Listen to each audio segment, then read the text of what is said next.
thanks for joining us on H360 Health Talk. I'm here with two friends, Tuneshia and Tillard. They've got a great story. Now, this is a fantastic story of Tuneshia and her breast cancer journey. And of course, the unsung hero, the caregiver, we always talk about that, Tillard, her husband, and he went through the journey. Their blog post is on H360. You can check that out. But I'm happy to have you back in the studio, and let's pick up where we left off. Okay, great. Thank you for having us again. Yeah. It's always a pleasure. Thank you. So, Tuneshia, take us back again. You know, we revisited this, or we visited this the first time when we talked when you were here about a month or so ago. You know, you're in the healthcare profession. Here at Healthy 360, we deal with a lot of healthcare. And we're very, very big advocates for self-exams, right? Mm-hmm. Early detection can save your life. Exactly. Take us back to the day that you found something was not quite right with your body. My journey actually started, I'm going to say between January and February of 2016. And we were in the process of undergoing fertility treatments. So I was about to do a procedure, and before that, I think it was like the day before, I had noticed like leakage from my breast. Most people feel lumps. Right. I was a little different, so I had the leakage, like a bloody discharge coming from the nipple. I really thought that I had cut myself because I was like, okay, what is this about? So. You know, I was kind of looking at it a little bit more, and I started getting an uneasy feeling because, once again, as a healthcare professional, you start thinking all kind of things that's going on. So that's how I found it was the leakage. And then I know the next day we had gone through the procedure, and I told the doctor, the fertility specialist, that I was having an issue with my breast. It was leakage in the left breast. And he said, okay, before we go further, you know, I'm going to connect you with a breast specialist. And that's when he connected me with, you know, the Dr. Ruddy. And it just seems like everything just happened fast. So it was a good thing. I met with her. I think it was maybe like a couple of days later. And, you know, she ran me through tests. Mm-hmm. So I remember getting, I did the mammogram. It was like 2 mammograms. The first one they found, it was like dense breast tissue, and then I had to get a repeat. And then she said, okay, let's look at it a little further. And she did the biopsy. Yeah. So let's kind of step back for a minute. So you notice something's not quite right. You go in for your fertility treatment. You tell the doctor, look, something is going on with my breast.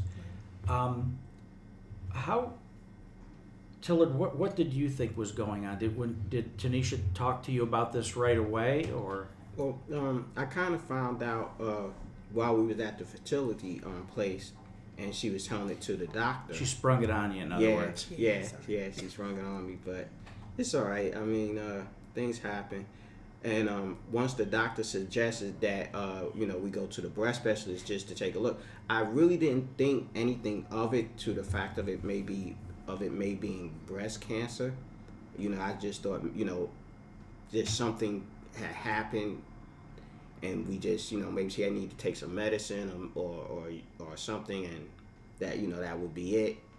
But, you know, we got the surprise once we got there, and she started doing the MRIs, the biopsy, and all this thing, and it came back as, you know, breast cancer. Yeah. You know, then it was like, wow, okay. Yeah, but it's not uncommon in an X-ray to not get clarity, right? I mean, a lot of I hear from a lot of breast cancer patients that I had the X-ray and we had to get an MRI afterwards because of the dense breast tissue. Couldn't really pick it up, couldn't really see or define whether it was a cyst or something more going on there. And that sounds like that was the case with you. Yeah, and I know for us, like I said, initially the mammogram that I had said that I had dense breast tissue. And when I got connected jumping forward, when I got connected with Dr. Ruddy and everything, when I had the mammogram again, they saw something there. So had you gone through a mammogram prior to this incident? Yes, You did? I did. Yeah. I did. Because actually, I had just transferred. I just moved here from DC, trying to get stabilized. Find doctors and Sure. everything. And to be honest with you, I actually skipped one. And it was like, okay, I need to find a doctor. So when I did find one, I got connected with, the primary care and everybody here. I did have the mammogram, and like I said, it was dense breast tissue. And then, they said you just need a repeat. So I did go for a repeat, but it was like, this happened, everything else happened in between. Got it. The next mammogram. So right in the middle of this It's right in the middle. is when you have the issue. Right. So your fertility treatment physician sends you to see Dr. Ruddy. Yes. And Dr. Ruddy says, okay, let's sit down, let's take it one step at a time. And the first step in the journey was the x-ray?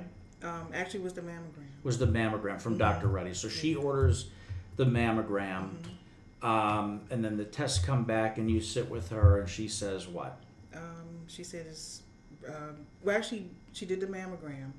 They saw something there, but then she sent me for the biopsy, because she was like, okay, we need to look a little deeper. Yeah.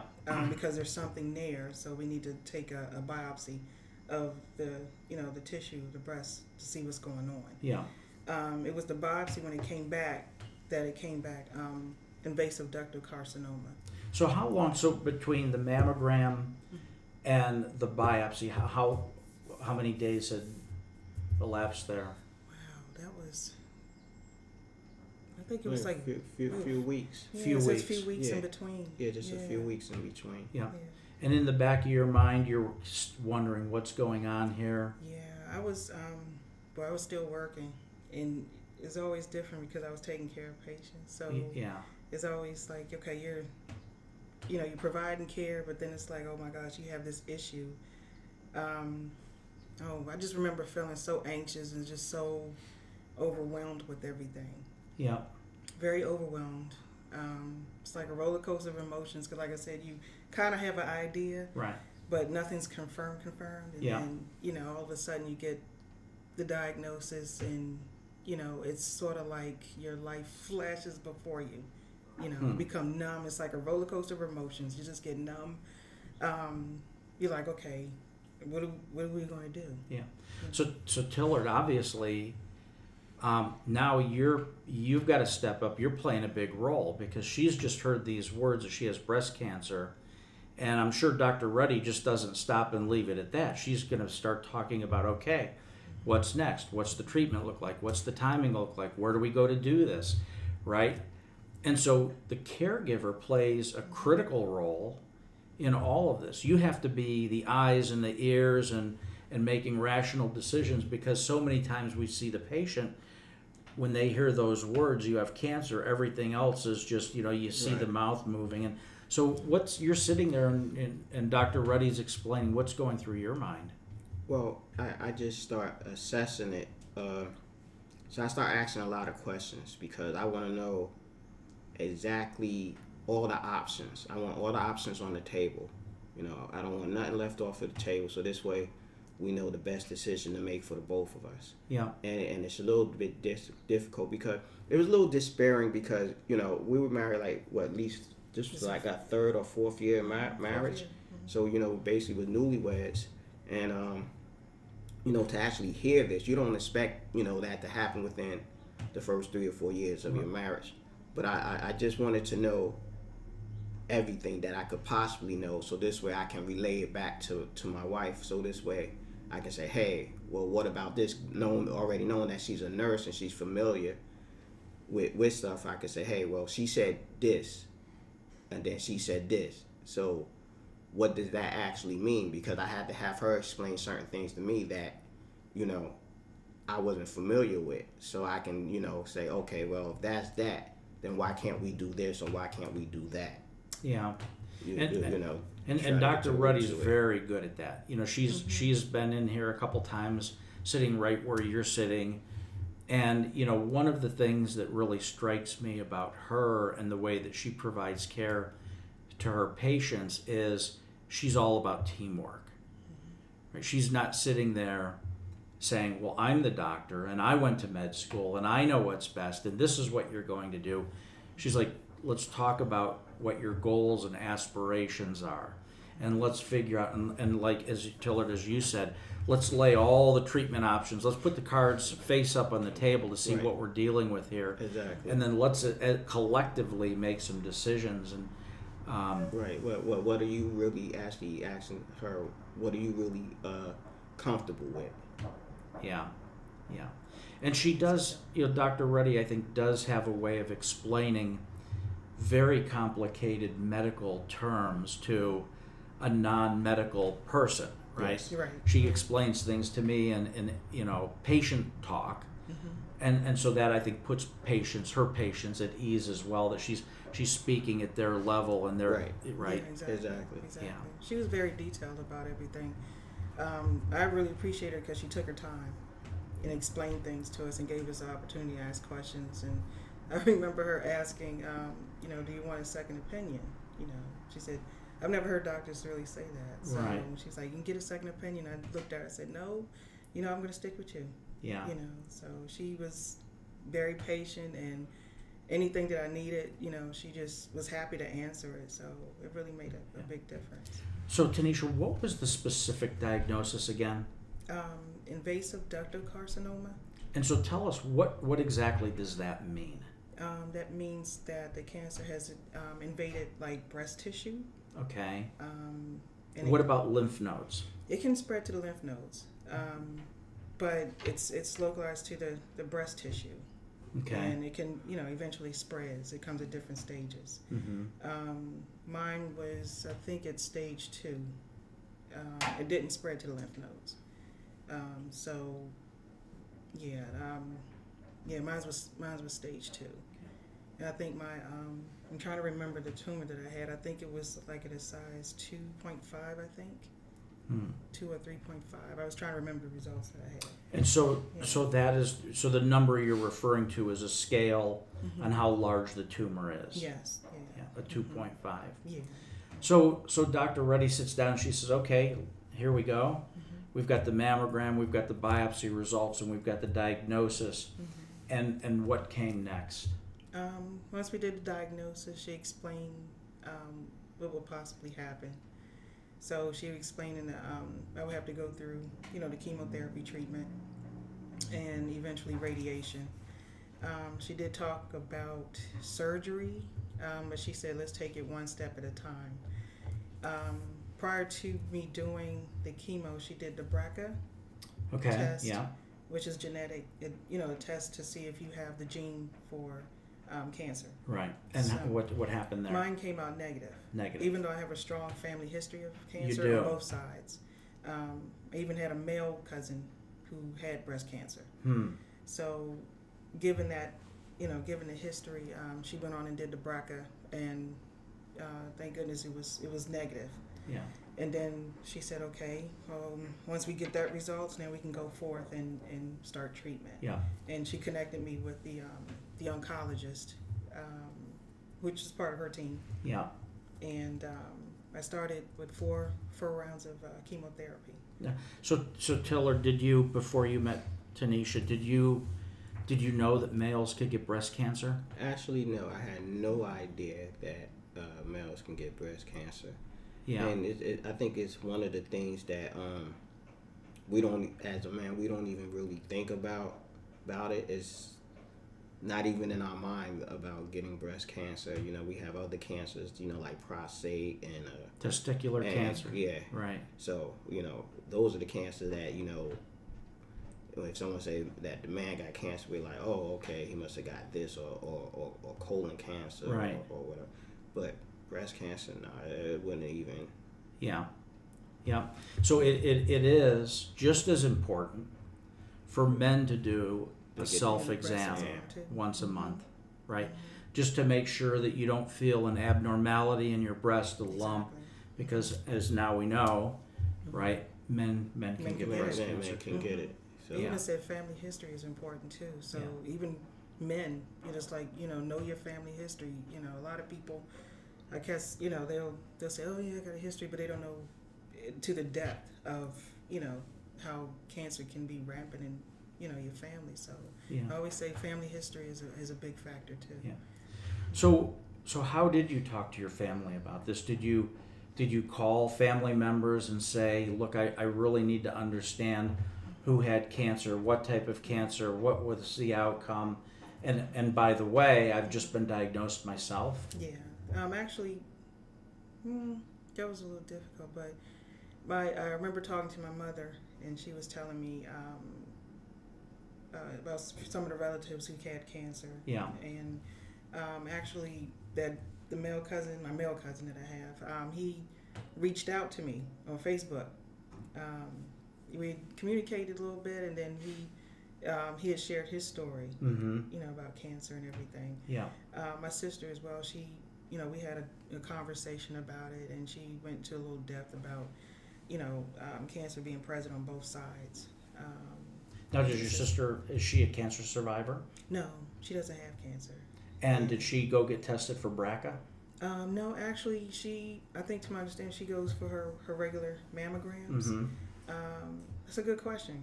I'm not sure if she's done BRCA before, but that'll be interesting to know. Yeah. But I think she just does the regular mammograms. Yeah. So, Dr. Reddy says chemo first. Chemo first. 4 rounds. 4 rounds, yeah. And tell me about that experience. Chemotherapy. That is the hardest thing to go through because your body goes through so many different changes. One thing about chemo, it attacks the healthy cells. I remember feeling the nausea. I was so tired most of the time. Having the numbness in my fingers, the taste buds changed. So the typical neuropathy. Yeah, the neuropathy. I had to learn to eat not with metal, but eat with plastic utensils. So the metal would it picks up really bother your taste buds. Have metal taste in your mouth from the cancer, from the chemo. From the chemo. Huh. Yeah. So, so a lot of things, I didn't use the microwave at that time. I think, if anything, I was more cautious about things. You know, even people with colds, because your immune system is, basically compromised. So, I had taken off from work. I was off from work for 6 months. Because I work in a hospital, I didn't want to take that chance of getting sick. Yeah. So, so it was just the physical part. I remember having I call it my G.I. Jane moment, where I was just sitting, because one time I was in the bathroom and I was about to, comb my hair, and my hair fell out, and that was devastating. It was. You're looking at yourself and it's like, oh gosh, who is that in the mirror? And like I said, it's always one thing when you're taking care of other people going through it, but when you actually experience it, it's overwhelming. I was like, oh gosh. So I just looked at Till and I was like, okay, I'm gonna have to go through shaving my head now. I was more nervous about how he was gonna accept me going through this. I know he knows I'm going through cancer, but you still think about it, because your husband, you try to always look a certain way, and, you're looking at him like, oh gosh, he has to see me this way. So I had that G.I. Jane moment. I just went on and shaved my hair off. And did you participate in that event, Tillard? The head shaving? Well, I didn't shave her head, but I got my hair cut down low. I see. It looks good. It looks good. Trying to keep it there, so... so we both had little haircuts, so this way, it was in unison. Just for support. Yeah. Let her know she's so beautiful. Just the natural look, that's all. That's right. It's just the natural look. Thank you. You're welcome. So now you go through your chemo. The utensils really is interesting. So did your care team warn you of this? Because neuropathy, a lot of cancer patients and survivors have told me that when they went through chemo, the neuropathy in their fingers, and their feet played a role in that. Yeah.